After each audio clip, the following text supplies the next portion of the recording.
Chaibasa police और 197 CRPF battalion के एक ज्वाइंट टीम के द्वारा 31 मार्च को माओवादियों का डंप को बरामद किया गया। टोंटो थाना क्षेत्र अंतर्गत वनग्राम दिरबुरु के आसपास के जंगली पहाड़ी इलाके में। आप तस्वीरों के माध्यम से देखिए, इसमें कई ऐसे केमिकल पाए गए हैं जो चौंकाने वाले हैं। पोटेशियम परमैंगनेट 3 बोतल मिला, पोटेशियम क्लोराइड 12 बोतल मिली, एथिलीन डाइमाइन जो है वो 11 बोतल मिले हैं। वहीं पर वेल्डिंग रोड मिला है, साथ में सिरिंज भी मिला है।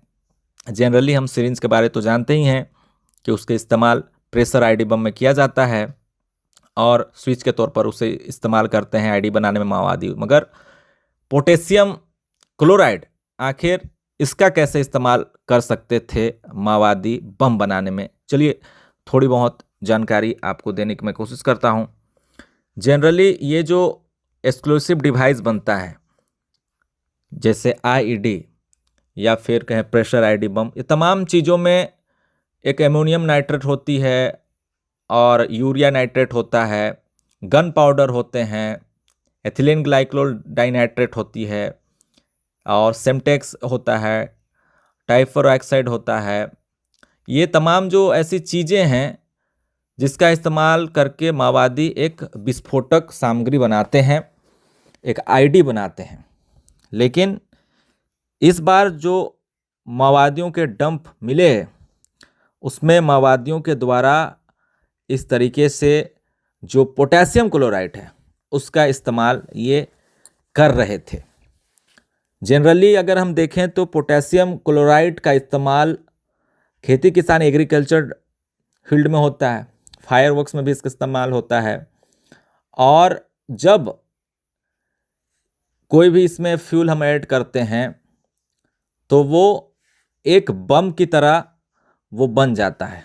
यानी कि होममेड बम आसानी से इन तमाम जो केमिकल हैं उससे बनाया जा सकता है, बशर्ते कॉम्पोजिशन की नॉलेज होनी चाहिए। कितनी कितनी कॉम्पोजिशन, कैसे मिक्सअप करना है, ये तमाम चीज़ें। तो माओवादी देखिए कितने ज़्यादा इंटेलिजेंट होते हैं। ये केमिकल जो है आसानी से मिल जाते हैं बाज़ारों से और उन्हें वो जंगलों में लाकर एक्सपेरिमेंट करते हैं, आईडी बम बनाने की कोशिश करते हैं। और देखिए ये तमाम जो चीज़ें हैं माओवादियों के जब्त किए जा चुके हैं। सुरक्षा बलों के लिए ये जो चीज़ें जब्त की जा रही है, ये कई ऐसे माओवादियों के जो आईडी हैं उनसे विस्तृत जानकारी जो है मिल पा रही है कि किस तरह से माओवादी बम बनाते हैं। ये जो रोड है जो कि जनरली वेल्डिंग रोड कहते हैं, इसमें भी कई तरह की वेराइटीज़ होती है और प्रेस नोट के माध्यम से वेल्डिंग रोड कहा गया है। तो किस तरह का वेल्डिंग रोड है उसमें भी कई तरह की कैटेगरीज होती है, केमिकल कॉम्पोजिशंस होते हैं, उसमें भी अलग अलग मेटल से, अलग अलग केमिकल से बने हुए होते हैं। तो इसका इस्तेमाल माओवादी करने की कोशिश, यानी कि केमिकल बम भी कह सकते हैं, माओवादी बनाने की कोशिश कर रहे थे होंगे। और ये जो थर्मस जो बोतल है, जनरली इसका माओवादी इस्तेमाल करते हैं इसलिए क्योंकि कहा जाता है कि वन में, जो जंगल में जीवन गुजारने के लिए सबसे ज़्यादा जो ज़रूरत वाली चीज़ होती है वो है पानी। और पर्याप्त पानी के लिए वो अक्सर ऐसे ब्रांडेड मिल्टन वगैरह के जो थर्मस होते हैं उसका इस्तेमाल करते हैं, ताकि वो आसानी से उसमें पानी को काफ़ी लंबे समय से यूज कर सकते हैं। गर्म पानी को भी रख सकते हैं, क्योंकि वो पानी ज़्यादातर इस्तेमाल करते हैं नदियों का। नदियों के पानी को वो गर्म करके नहीं पिएंगे तो बीमार भी पड़ सकते हैं। ऐसे में थर्मस उनके पास होता ही है, पानी को गर्म करते हैं और पानी को कैरी भी आसानी से हो जाता है। बड़े बड़े जार से भी माओवादी खाना वाना उससे बनाते हैं, लेकिन पीने का पानी हमेशा कहा जाता है, कई ऐसे आर्टिकल में भी जिक्र मिलता है इसका कि माओवादी अक्सर गर्म पानी का ही इस्तेमाल ज़्यादातर वो करते हैं।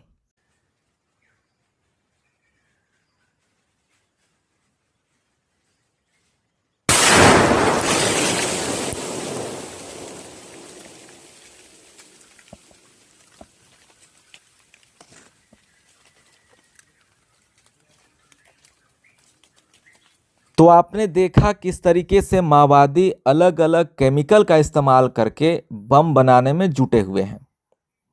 आखिर माओवादी इतने अलग अलग टेक्निक का इस्तेमाल क्यों कर रहे हैं बम बनाने में? तो आपको बता दें कि माओवादी जंगलों में सुरक्षित रहना चाहते हैं। कोई बड़ा नक्सल ऑपरेशन उनके खिलाफ होता है तो सुरक्षा बलों को नुकसान पहुंचाने के लिए वो जंगलों में आईडी बम बिछा दिए हैं। मगर इसकी चपेट में सुरक्षा बल से ज़्यादा आम ग्रामीण आ रहे हैं। कोल्हान के इलाके में, पोड़ाहाट के इलाके में, तमाम वो नक्सल इलाके में सबसे ज़्यादा आम ग्रामीण जो है वो इस आईडी बम की चपेट में आकर उनकी मौत हुई है। वो भी दर्दनाक मौत हुई है। मासूम बच्चे की भी मौत हो चुकी है इसमें। क्योंकि ये पूरा इलाका जंगली पहाड़ी इलाका है, वहाँ की रोजी रोटी, वहाँ का जनजीवन जंगलों पर ही आश्रित है। ऐसे में ग्रामीणों को आईडी से नुकसान भी हो रहा है और जंगलों में जाने से रोक लग गई है माओवादियों के द्वारा। ऐसे में काफ़ी ज़्यादा समस्या पैदा हो गई है उन तमाम नक्सल प्रभावित इलाकों में। इसी बीच सारंडा सुरक्षा समिति संगठन जो है सामने आया है, जो कि आपने देखा होगा छोटा नागरा में एक बैठक का आयोजन किया गया था। तमाम चीज़ें उस वक्त उस संगठन को लेकर चर्चा भी तेज हुई और इस विषय को लेकर बताया जा रहा है कि ये जो सारंडा सुरक्षा समिति है, इसका उद्देश्य है नक्सल का दंश झेल रहे ग्रामीणों को एकजुट करना।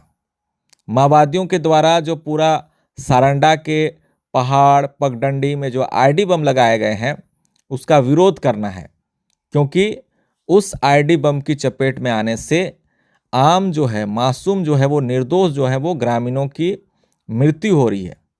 वहीं माओवादियों के द्वारा जो पुलिस मुखबिरी के आरोप में हत्याएं हो रही है, उसे भी रोकने के लिए, जागरूक करने के लिए लोगों को ये सारंडा सुरक्षा समिति बनाई गई है। तो देखिए किस तरीके से, एक तरह से कहें तो उन सारंडा वाले इलाके में लोगों को जागरूक करने की तैयारी चल रही है।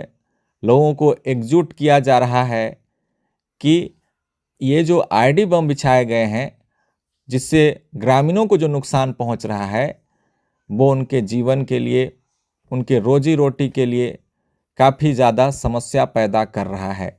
और इसी को लेकर ये जो सारंडा सुरक्षा समिति है उसका निर्माण किया गया है, ऐसा बताया जा रहा है, ताकि आम ग्रामीण वहाँ जो बसते हैं उन इलाकों में वो अमन से, चैन से और शांति का जीवन गुजर बसर कर सकें।